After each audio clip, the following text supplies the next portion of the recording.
not let your kids watch the Mr. Smiley Show. I've always had a knack for making bad decisions, but this time, I might have outdone myself. My name is Dennis, and I used to be a washed-up TV producer. After a series of flops, my career was on very thin ice. But desperation breeds creativity, or in my case, a complete lack of common sense. The idea hit me one Thursday as I was cleaning up a pile of bills and empty pizza boxes. I needed a hit, something cheap to produce but catchy enough to go viral, and that struck me: a children's TV show. The merchandising opportunities alone would be a money printer. But it can't just be any show. It needed to be something really unique. Something that would stand out. I spent the next few weeks holed up in my cramped apartment. I lived on a diet of desperation and instant coffee. Okay, so my concept was simple. The Mr. Smiley Show. It'd be a show where toys come to life, teaching kids about friendship and all that good stuff. It sounded decent enough too. But the twist in the execution, I wanted this to have an edge. Something to make it very memorable. And that's when I found the puppet.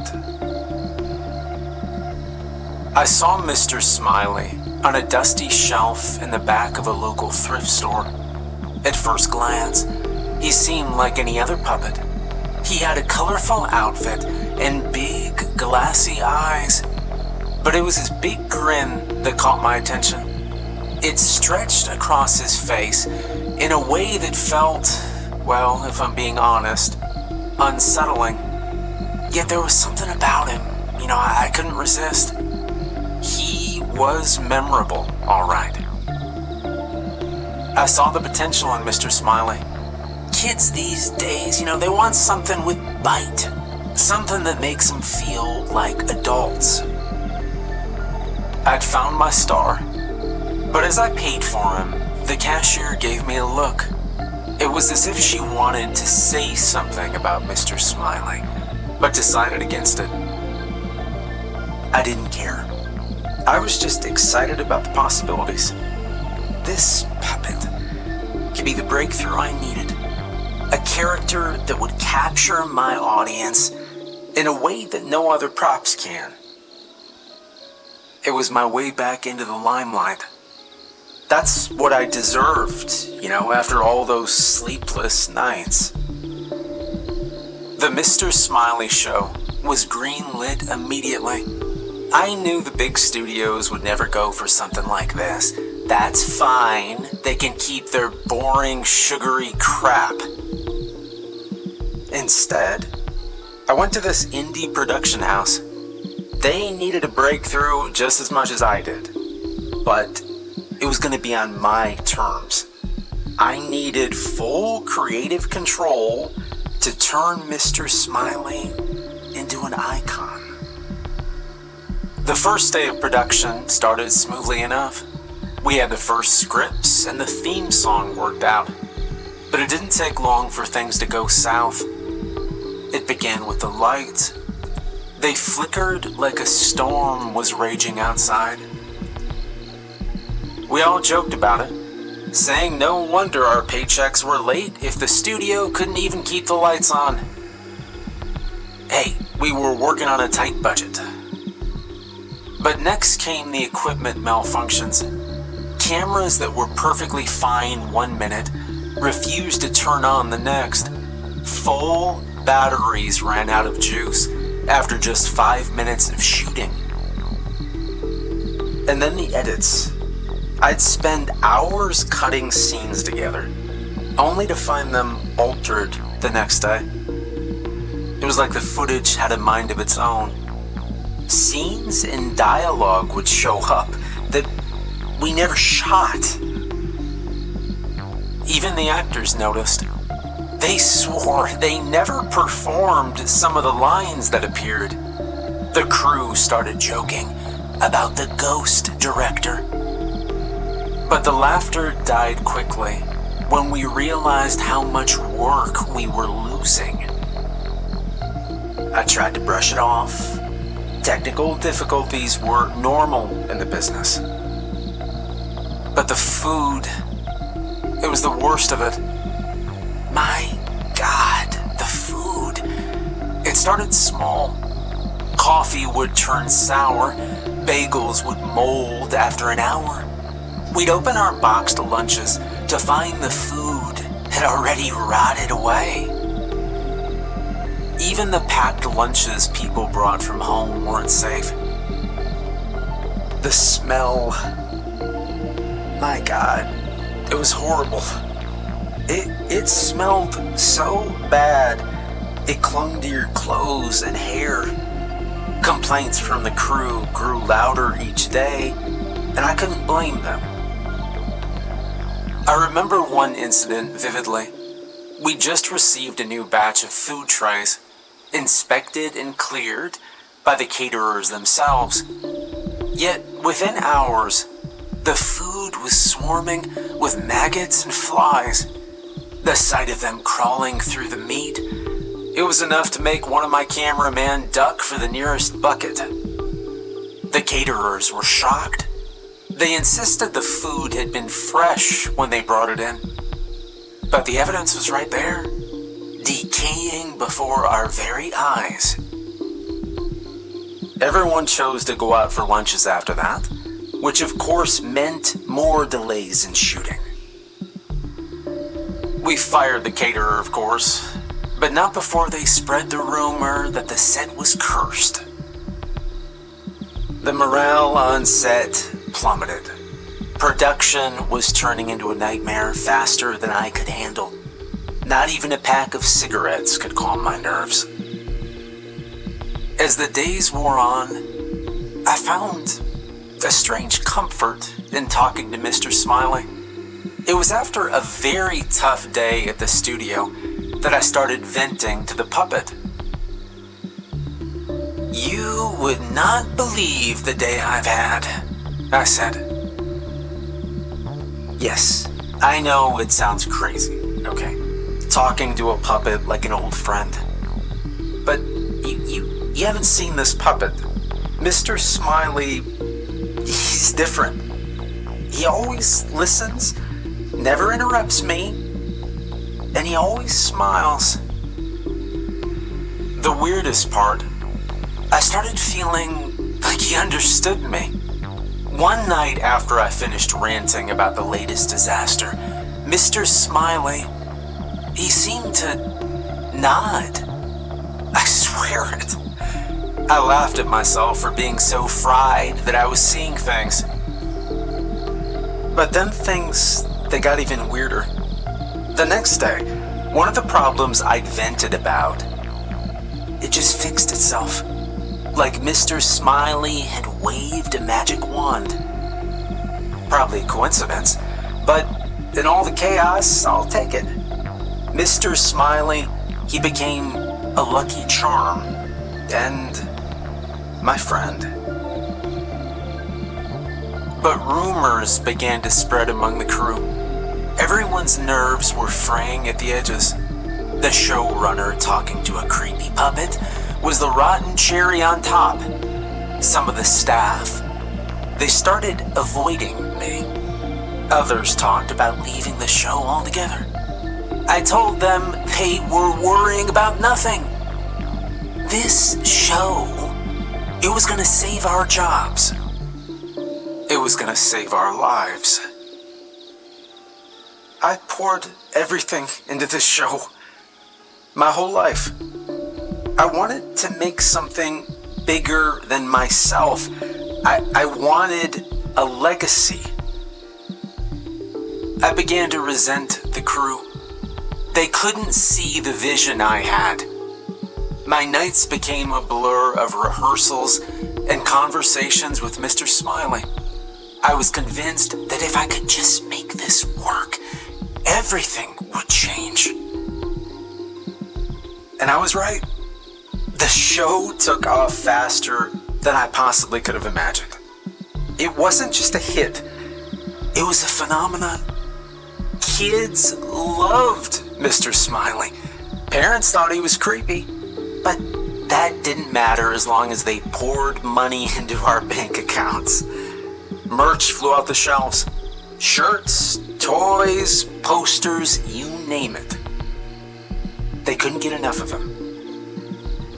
Then praise started flowing in. Critics, they were singing my praise. I was hailed as a genius. I was the man who brought something truly unique to children's TV. And with it, it came more money than I'd ever seen in my entire career.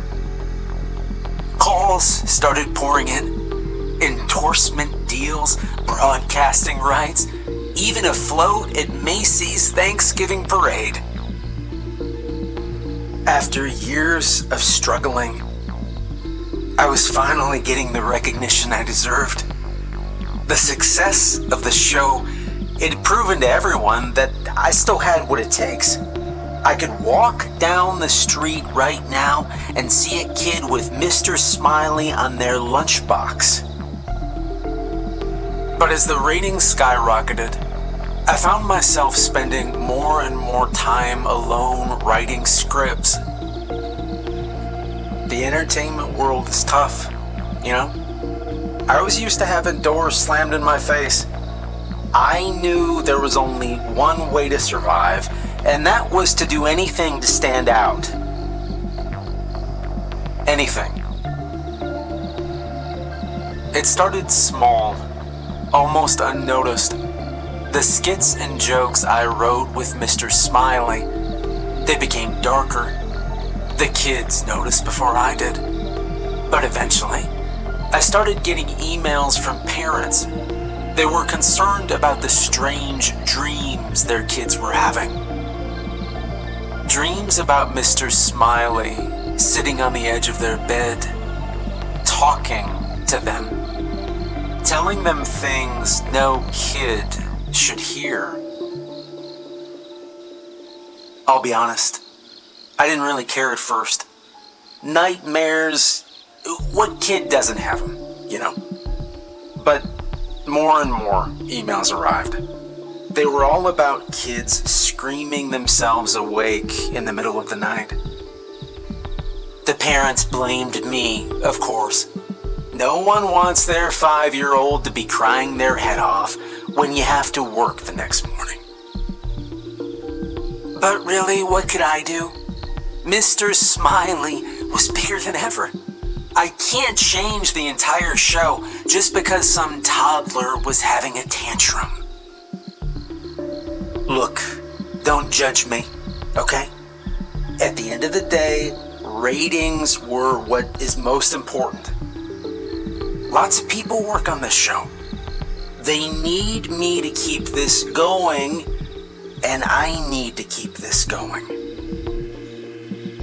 And then the email that changed everything. I was already on edge the day it came in. The subject line caught my eye immediately. "I'm suing you," it read. My heart was racing at that. It was from someone named Lauren, a mother out in Wisconsin. She blamed Mr. Smiley for her kid's behavior. She said the puppet sent her kid to the hospital. I had to read that twice to figure out what she was saying. The mom wrote that her son Kevin was watching the show one Saturday.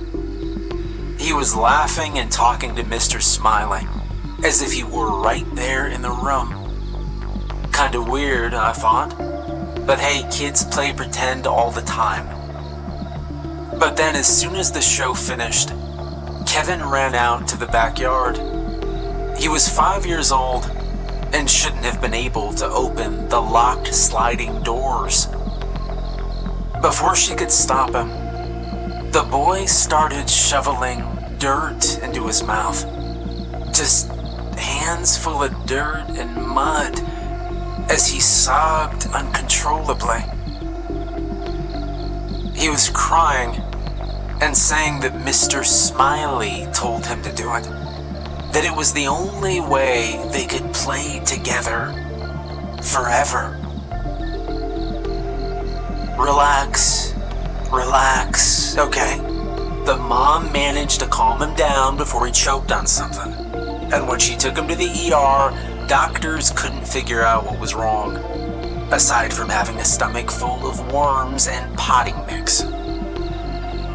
And of course, little Kevin can't stop crying about Mr. Smiley. They had to sedate him when he started biting the nurses. Would you believe that she blamed me for all of it? She was flying over my studio to serve me the papers personally. It would have been easy enough to dismiss the whole thing. Who would believe the ramblings of some kindergartner? But this bitch had emailed every top dog in the studio she could. The board was furious, and the producers were scrambling to keep this from the press. They called me in for an emergency meeting. I tried to laugh it off. Guys, it's just some kid's overactive imagination, okay? The show only got as big as it did because it's edgy, you know that? People need to get a grip, I told them. But the decision had already been made. As the complaints kept piling up, they'd have no choice but to cancel my show. On the other hand, they didn't want to lose their biggest cash cow. A rebranding was the way to go. They wanted to start fresh with a spin-off, pushing me and Mr. Smiley completely out of the picture. They believed a new crew and a different direction would save them. You know, in TV, I should have known this wasn't about the kid. Doesn't matter whether or not it is. That's fine. If this Lauren went public with this, the media frenzy could destroy everyone's career. I couldn't believe what I was hearing. My vision, my show, being pulled out from under me. You guys are making a huge mistake, I said. Mr. Smiley is the heart of the show. Without him, there's no show at all. Idiots. And the decision was final. The studio had everything they already needed from me. And you cannot believe the betrayal I felt at this. I was going to lose everything I worked for. Without another word, I stalked out of the meeting room, my mind racing. The injustice of it all consumed me. They didn't understand.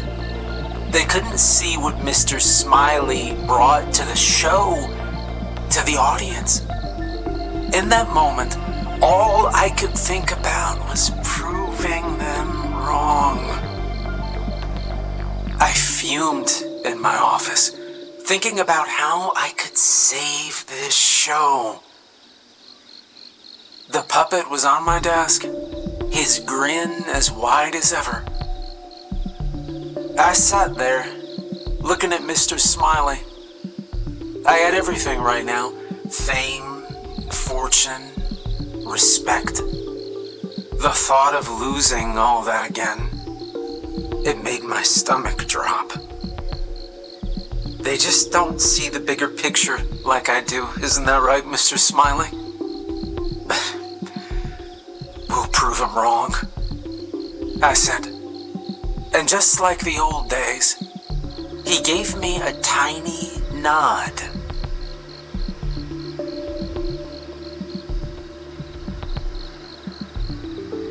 The next few days were tense. Every morning, I'd sit at my desk and turn on the paper shredder. Waiting for me was an ever-growing pile of angry letters, petitions, and emails. They were from concerned teachers, upset parents, and even my fellow producers, all of them voicing their concerns about the show. But I found it easy to ignore them. The only thing that mattered to me were those ratings, and they were better than ever. More and more people were watching with each episode. Wasn't just toddlers now. Mr. Smiley has kids of all ages eating out of the palm of his fuzzy hands. The buzz around Mr. Smiley and the show, it was undeniable. It didn't matter what the parents said, the numbers did not lie. As long as those stayed high, everything, it was going to be fine. After all, if the show was so bad, why were people still watching? And it wouldn't have been possible without all the work I put into it. I'd churn out scripts week after week. I'd be the first on set every filming day, and you better believe it, I was the last to leave. I fought with actors when they went off script, and of course, Mr. Smiley was there with me every step of the way. As long as we kept this momentum going, the execs couldn't pull the plug. I needed everything to be perfect, to the point that I also started going through newly shot footage myself. It was during a run-through of the latest episode that I saw them for the first time. There were faces in the background of a shot. Children's faces that shouldn't have been there. I was pissed. The crew weren't allowed to bring their kids in during filming, come on. I told the editors that they needed to remove those faces immediately. But they all just looked back at me, confused. I pointed at the screen. There was a row of kids clearly behind Mr. Smiley. But their confusion only grew. There was nothing there, they said. Nothing but a blank wall. I couldn't believe it. The faces were as clear as day to me. This had to be a joke. As I stared at the footage, the kids continued to smile. Their mouths were wide, stretching across their faces. Their eyes were wide open too, almost bulging, fixed on the camera. The most disturbing part, it was how their heads moved. They bopped along to the theme song in a rhythm. But the way their heads moved was too precise, too perfect. Almost like puppets. I mean, couldn't the editors see this? I pointed to one of the faces in particular, a blonde little boy in a red sweater. He was the most rambunctious of the kids, waving his arms and jumping up and down to the music.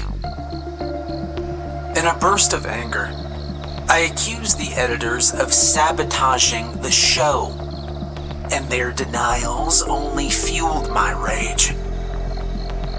I did not believe that they couldn't see the children I was pointing at. So I fired them on the spot. It was a rash decision, but look, in my mind, there was no excuse for this behavior. They had to go. Even if it meant I had to scramble to find replacements, the show could not afford mistakes like this. The atmosphere on set changed a lot after that. The remaining crew started to keep their distance from me. A few even resigned. They cited a hostile work environment as their reason. I did feel a little guilty, yes. But I convinced myself that making tough decisions was part of success. Worse still, the faces in the background, they never went away. I went through rolls of footage. There was one afternoon where I locked myself in the studio alone to edit the damn clips myself. But they were still there. No matter what I did, the kids were in almost every shot, bopping their heads to the music. That was my life for the next few weeks. I began losing sleep over it, but none of that prepared me for what came next. I walked into work that day, expecting the usual. Instead, security was holding down a woman. She was rabid, demanding to see me.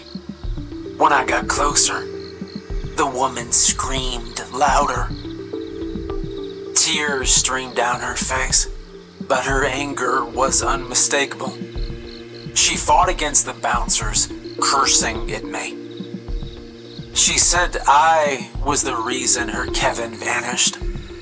She shoved a photo in my face, and that's when I saw it. It was the blonde little boy from the footage. The one in the red sweater. Before I could even process it all, she slapped me. "It's all your fault," she said. "My Kevin ran away because of you." The cops arrived soon after that. They took her away. I told them I'm not going to press charges. I don't want anything to do with that woman. I just want to make her go away. Try as I might, though, I couldn't forget her words. I locked myself in my office, head pounding. I can't ignore this anymore. Those letters, emails, I need to know what the hell is actually going on. I fired up my computer.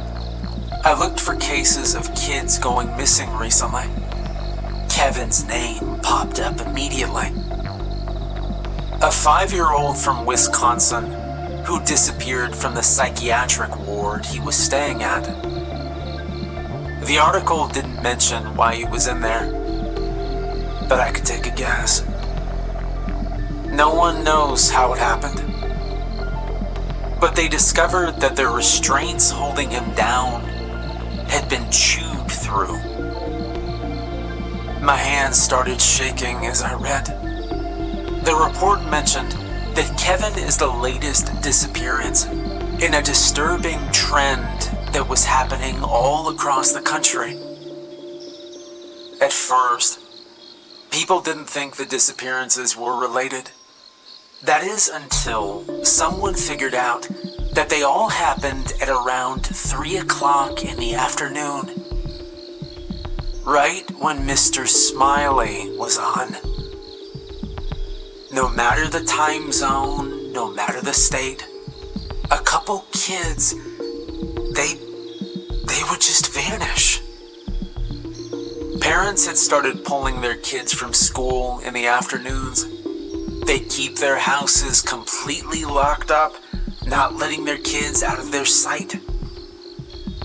But even that didn't help.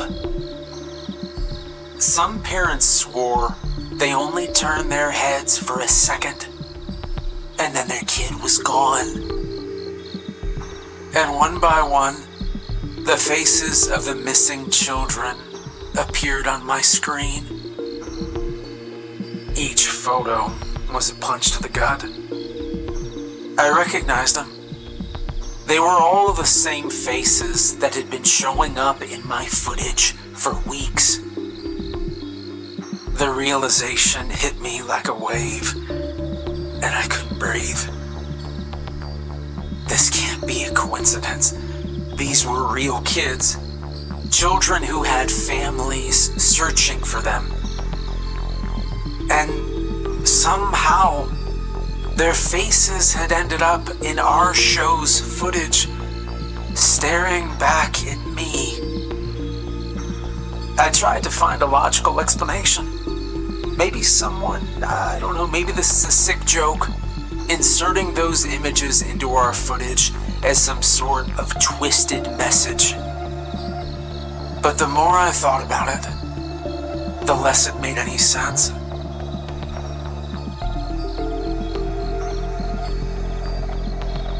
My life had changed since the show boomed.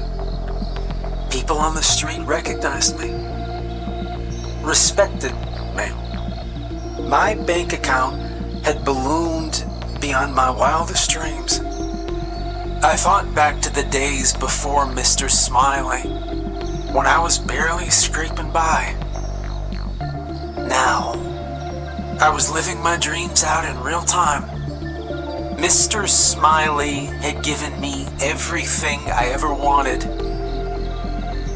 But at what cost? The thought of going to the authorities terrified me. I didn't want to be linked to any of those disappearances. I looked over at Mr. Smiley, staring at me from my desk. I searched his big, glassy eyes for answers. I was stuck between two options.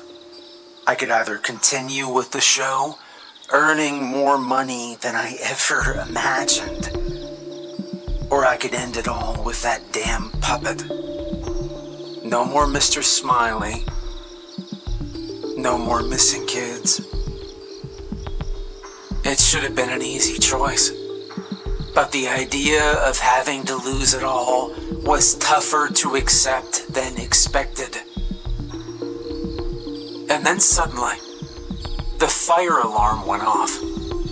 The smell of smoke hit me, and I heard loud banging on the doors down the hall.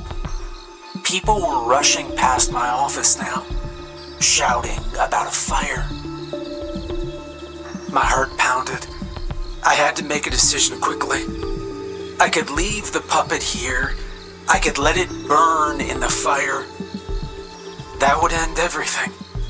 All the questions, all the doubts, all the missing cases.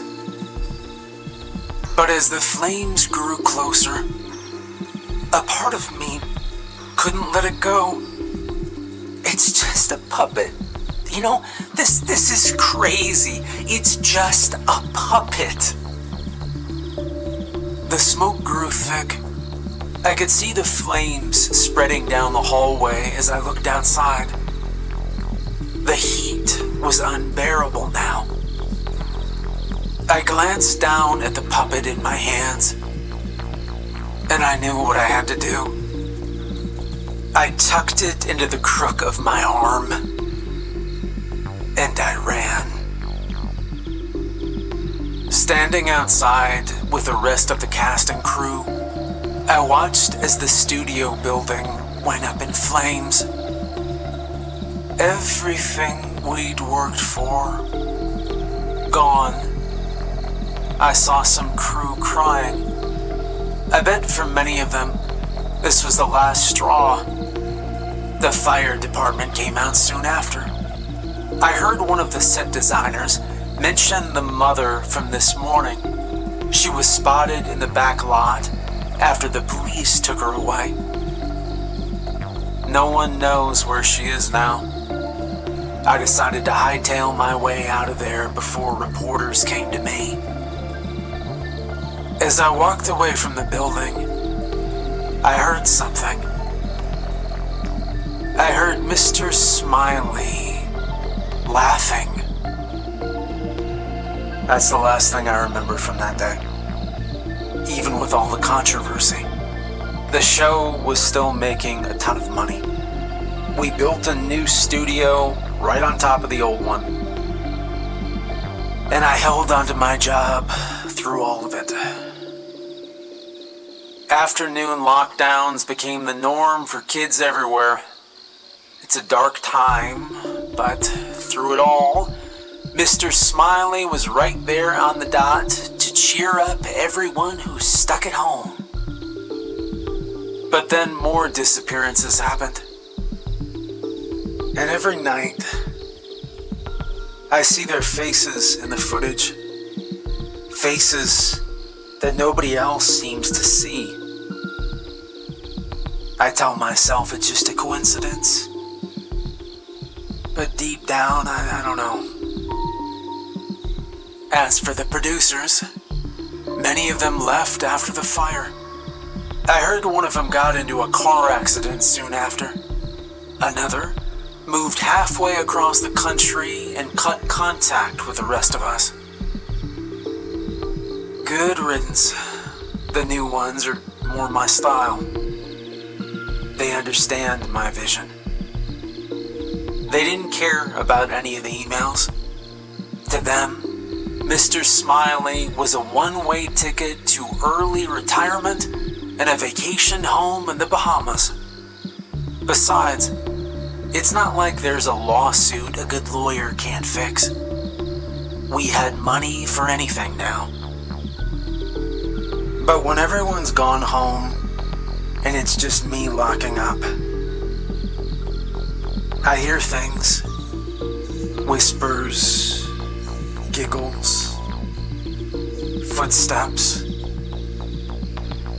But I don't care. I'd rather stay up all night than deal with the dreams. Every night those kids visit me. They don't say anything. I just see them smile and move their heads to the music. Their eyes are terrified. They look like they're pleading with me. And new faces show up every night. Even ones that the news never finds out about. There's another thing too. As the studio burned down, I overheard some of the old stagehands talking. They were industry dinosaurs, been around longer than anyone.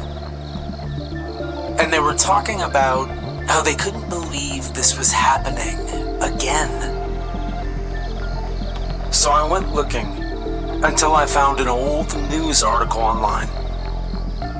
50 years ago, another indie studio was producing a puppet show, but the studio burned down before it aired. Most of the crew died in the fire.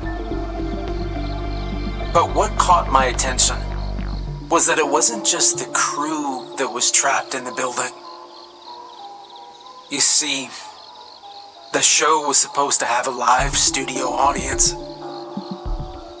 They'd brought in some school kids to film the premiere. The article didn't provide many details, but it did mention that only one thing survived that fire.